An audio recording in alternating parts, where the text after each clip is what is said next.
kabayan, nandito sila ate.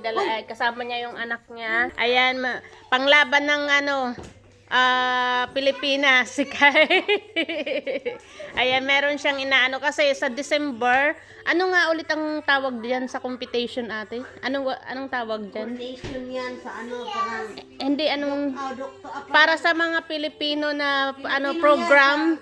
Yung mga makukulikta nilang pera, yata. Scholarship sa Pilipinas. Ayan, pamimigay. Ay, ito mga May kabayan. scholarship sa mga bata doon na walang, ba yun?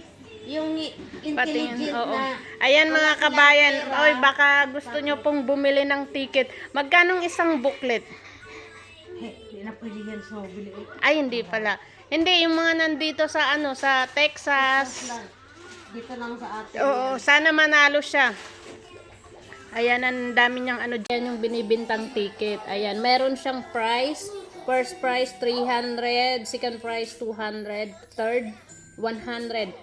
Pag itong manalo mga kabayan, para din to sa inyo, pamimigay ko rin to. Kaya sana mabunot tayo. $2 mga kabayan yung isang ticket. Ayan, para kay Kayla to. Yan, mananalo yan si ate.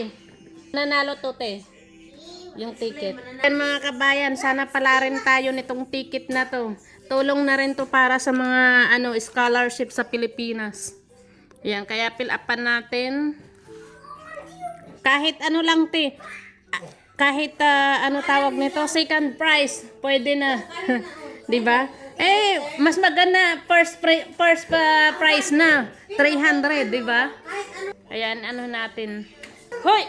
Julie, sana pala rin to mga kabayan ng ating ticket. Para sa inyo to, para marami tayong pamasko sa inyo, mga kabayan. Pag-pray nyo, manalo tayo dito kasi pamimigay ko rin sa inyo.